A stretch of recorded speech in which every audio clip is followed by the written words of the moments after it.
सोमनाथ श्याम के खिलाफ लंबित मामलों की हो जांच। जगदल के भाजपा विधायक ने उठाई मांग। 4 मई को हुई राज्य विधानसभा चुनाव के मतगणना के दिन से जगदल के पूर्व तृणमूल विधायक सोमनाथ श्याम भूमिगत हैं।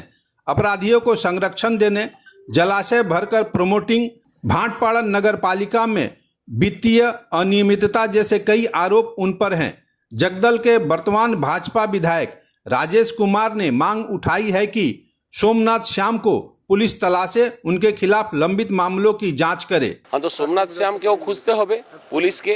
অনেকগুলো কেস আছে, এনআইএ এর কেসটাও পেন্ডিং আছে। আমরা এনআইএ কেও রিকোয়েস্ট করেছি যেন তাদের যে কেসেও ইমিডিয়েটলি একটা ব্যবস্থা নেওয়া হয়। প্রিয়াঙ্গু পান্ডের উপরে গুলি চালানো হয়েছিল, ওটার উপরে কেস করতে হবে।